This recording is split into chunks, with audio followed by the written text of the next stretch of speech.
suci Allah Subhanahu wa ta'ala, maha suci Allah, bahwa beramal kepada Allah, beribadah kepada Allah seorang hamba segera, artinya tepat waktu,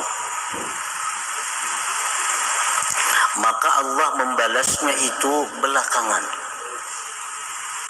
Itu mustahil bagi Allah. Demikian.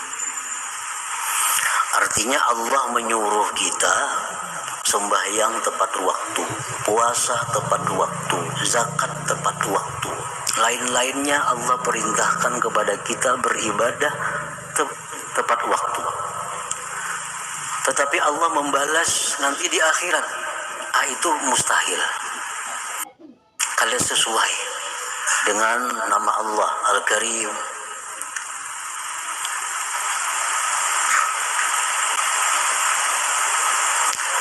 sebagaimana dalam agama kita Allah memerintahkan lewat hadis Rasulullah Sallallahu Alaihi Wasallam bahwasanya kita diperintah untuk membayar upah buruh sebelum kering keringat mereka, tuh kan? Kita diperintahkan untuk membayar upah buruh sebelum kering keringat mereka. Artinya begitu mereka selesai langsung dibayar. Itu perintah kepada orang-orang yang mengambil upah buruh. Mana mungkin Allah menyuruh kita beramal, sembahyang, puasa dan lainnya, balasannya nanti di akhirat. Arti terlalu lama, terlalu jauh antara perbuatan dengan balasannya. Itu tanazzah, maha suci Allah dari yang demikian. Artinya Allah bisa menyuruh aja, bila kita mau upah orang, tongtong begawi lah kasih bayari. Tapi Allah menyuruh kita beramal lawan Allah, tongtong beramal, kayaknya di akhirat mbah mati bayarnya lah. Kada sesuai itu. Jadi maha suci Allah daripada yang demikian itu.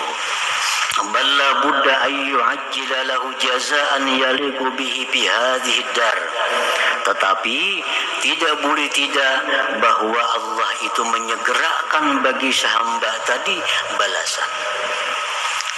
Allah menyegerakan balasan yang layak, yang patut dengannya pada negeri dunia ini. Dan Allah simpan lagi baginya balasan yang layak untuk di hari akhirat nantinya. Inilah Allah Subhanahu wa ta'ala.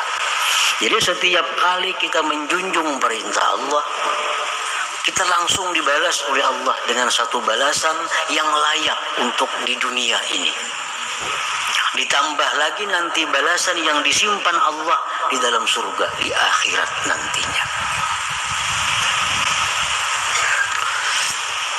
Karena balasan surga itu kada bisa dikirim ke dunia ini. Balasan-balasan yang diberikan Allah nantinya di surga itu kada bisa dikirim ke dunia ini. Karena lain alamnya.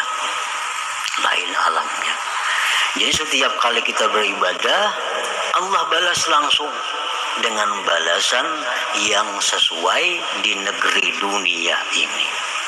Bukan balasan yang nanti di akhirat disegerakan. Itu bukan demikian.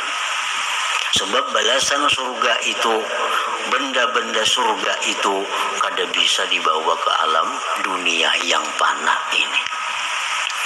Dalam sebuah hadis Rasulullah sallallahu alaihi wasallam menyatakan, walau anna rajulan min ahlil jannah ittala fabadat asabiruhu latamasa daw as-samas kama tatmisu samsu daw an-nujum.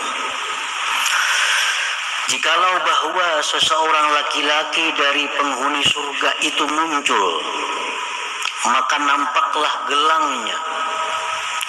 Maka gelangnya itu memadamkan cahaya matahari. Sebagaimana memadamkan matahari akan cahaya bintang-bintang.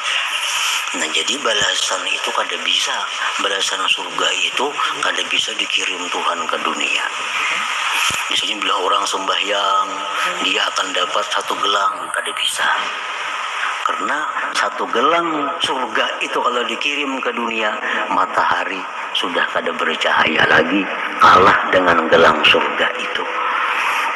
Nah para muhibbin rahimakumullah, faman ba'a nafsahu wa amwalahu ila Allah ta'ala awadahu Allah ajidan fi hadhihi dunya jazaan la'iqan bih thumma zadahu fil akhirah jannatan na'im wan nawara ila wajhihil karim. Barang siapa yang menjual dirinya, menjual hartanya kepada Allah, menjual diri kepada Allah artinya beribadah kepada Allah, menjual harta kepada Allah artinya bersedekah di jalan Allah, Allah gantikan akan dia segera pada ini dunia akan sebagai gantian yang layak dengannya. Kemudian Allah tambah dia di akhirat surga naim dan lagi memandang kepada zat Allah Al-Karim. Para muhibbin rahimakumullah, kita ingat kisah Nabi Musa. Nabi Musa hendak minta kepada Allah melihat Tuhan. Nah, melihat Tuhan ini bisa, tapi kalau sudah kita berada di surga. Karena dunia ini kada akan bisa demikian. Nah suatu hari Nabi Musa ini minta untuk melihat Allah. Maka Allah mengeluarkan cahayanya sebesar kuku. Allah keluarkan cahaya, maka hancurlah itu gunung Tursina. Nah, apalagi Allah itu muncul ke alam dunia, hanya cahaya yang muncul, sudah hancur berantakan gunung itu. Nah, jadi balasan-balasan di akhirat, balasan-balasan surga itu kada akan bisa diberikan Allah selama kita hidup dalam dunia. Tetapi Allah tetap memberi balasan kepada kita bila kita beramal dengan balasan yang sesuai, yang layak, yang kita butuhkan, yang kita perlukan di dalam dunia ini. Para muhibbin rahimakumullah, anwa'u jazaillah lil 'amilin al-mu'minin al-mukhlisin fi hadhihi dunya allaiki bihim. Macam-macam balasan Allah bagi orang yang beramal, yang beriman, yang mukhlis pada ini dunia yang layak dengannya. Apa-apa balasannya yang diberikan Allah kepada orang yang beramal di dalam dunia ini? Apa rupanya balasan yang layak untuk di dunia ini? Jaza anwa'u jazaillah lil 'amilin al-mu'minin al-mukhlisin. Macam-macam balasan Allah bagi orang yang beramal. Orang yang beramal ini syaratnya orang yang beriman. Yang kedua syaratnya ikhlas. Nah, kalau tidak ada dua itu balasannya kada ada, baik dunia atau akhirat. Kita beribadah tapi kada didasari iman, kada ada balasannya baik di dunia atau di akhirat. Kita beribadah tapi kada ikhlas, kada ada balasannya baik dunia apalagi akhirat. Nah, kita lihat hadis-hadis Rasulullah, man shama ramadhana imanan wahtisaban. Nah, barang siapa puasa bulan Ramadan hal keadaan dia beriman, hal keadaan dia ikhlas. Nah, ada lagi hadis man qama Ramadan, siapa yang beribadah pada bulan puasa imanan wahtisaba, iman dan ikhlas. Itu kuncinya seluruh amal perbuatan, iman dan ikhlas. Kalau dua itu kada ada, amal kada berarti. Orang munafik mereka beramal, sembahyang berjamaah, bayar zakat. Orang munafik berperang 4 jua, tapi mereka kada ada balasan. Bahkan Allah menyatakan innal munafikin fid darkil asfal min jahannam. Orang munafik itu di dasar yang paling bawah dari jahannam. Maka mereka sembahyang, puasa. Kenapa? Karena mereka sembahyang puasa tanpa didasari iman. Nah, tanpa didasari iman. Mereka hanya ikut sembahyang agar bisa disebut orang sembahyang. Mereka ikut berjuang fisabilillah agar selamat daripada celaan orang. Nah, tanpa didasari iman dan keikhlasan. Jadi balasan ibadah di dunia dan di akhirat itu terkait dengan iman dan ikhlas. Macam-macam balasan Allah yang patut diberikan di dalam dunia ini. Pertama, al-hayatut thayyibah, kehidupan yang baik. Allah berfirman, man amila salihan min zakarin aw untha wa huwa mu'min falanuhyiyannahu hayatan thayyibah. Barang siapa yang beramal saleh, laki-laki atau perempuan, dan dia beriman, kami berikan dia kehidupan yang baik. Nah, kehidupan yang baik itu adalah balasan yang disegerakan Allah di dalam dunia ini kepada orang-orang yang beribadah kepada Allah. Apa kehidupan yang baik itu? Bagaimana kehidupan ini disebut baik? Para ahli tafsir menyatakan 5 hal. Bila 5 hal ini ada pada diri kita, berarti kehidupan kita kehidupan yang baik. Pertama, ar-rizqul halalut thayyib, rezeki yang halal yang baik. Nah, orang yang beramal ibadah dalam dunia akan diberi Allah balasan segera dalam dunia pula. Balasan yang pertama adalah rezeki yang halal yang baik. Rezeki itu halal baik. Sebab ada rezeki yang halal tapi tidak baik. Ada rezeki yang halal tapi tidak baik. Contohnya,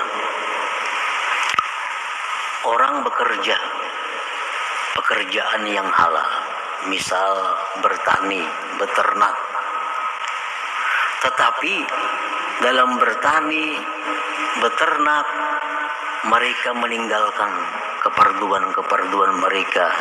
Sembahyang kada sempat, beribadah ini kada sempat karena kesibukan dalam pertaniannya dan peternakannya atau perdagangannya. Padahal hasil bertani itu halal, beternak itu halal, berdagang itu halal, tapi tidak baik. Kenapa? Karena dalam melaksanakannya mereka melalaikan perintah Allah Subhanahu wa ta'ala. Halal tapi tidak baik. Yang kedua, yang halal tidak baik adalah harta yang baik yang halal, harta halal, dagang contohnya tadi, bertani, beternak. Tetapi keuntungan hasilnya itu mereka gunakan untuk maksiat kepada Allah. Nah, ini halal tapi tidak baik. Kalau rezeki yang halal yang baik itu harta yang didapat yang halal dengan tanpa melalaikan perintah Allah dan tanpa menggunakannya di jalan yang tidak diridai Allah. Maka itu rezeki al-halalu thayyib, yang halal lagi baik. Nah, bila kita beribadah kepada Allah Subhanahu wa ta'ala, maka balasan yang segera dikirim Allah adalah rezeki yang halal baik.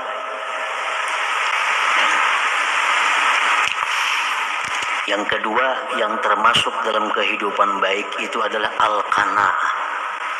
Al-qanaah, lawanannya tamak, lawannya tamak. Dia sudah dapat rezeki yang halal dan baik, dan dia merasa cukup dengan rezeki itu. Nah, merasa cukup ini halal. Karena orang tamak itu hidupnya kada baik. Orang tamak itu hidupnya kada nyaman. Orang tamak itu hidupnya susah. Hidup ini akan senang, hidup ini akan bahagia bila ada qanaah di dalamnya. Qanaah artinya merasa cukup dengan apa yang diberikan oleh Allah, tanpa menghendaki yang lain-lain yang bukan miliknya,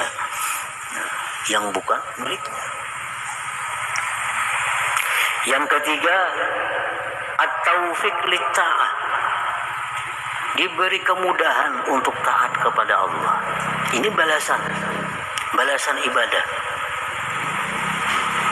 Yang keempat, halawatul ibadah, manisnya ibadah, nikmat dalam beribadah. Yang kelima, al-ma'rifatu billah, ma'rifat dengan Allah. Nah, ini yang dimaksud dengan hayatan thayyibah, kehidupan yang baik itu. Jadi kehidupan yang baik yang diberikan Allah di dalam dunia kepada orang yang beramal beribadah, yang kehidupan yang baik itu mencakup satu, rezeki yang halal baik, dua, qanaah, tiga, mudah berbuat taat, yang ketiga manis lezat dalam melaksanakan taat, yang kelima makrifat kepada Allah. Nah, ini balasan yang segera dikirim oleh Allah ke alam dunia ini bagi orang yang beramal kebaikan dalam keadaan beriman dan ikhlas tadi. Nah, wa minha, dan setengahnya lagi balasan yang layak yang dikirim Allah kepada orang-orang yang beribadah dalam dunia. Al-makhraj minasyada'id, keluar. Ada jalan keluar dari setiap kali kesulitan. Orang yang ahli ibadat itu hidupnya tidak akan menemui kesulitan, melainkan ada jalan keluarnya. Nah, ini balasan yang dikirim Allah yang segera kepada orang yang ahli ibadat itu.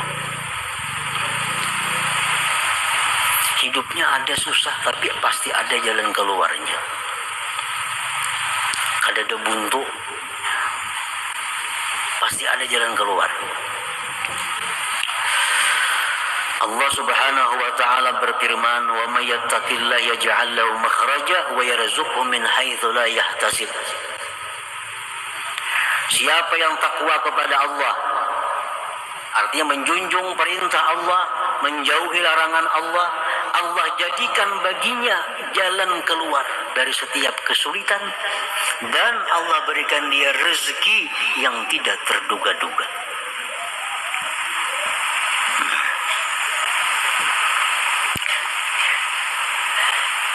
Jadi orang yang ahli ibadat itu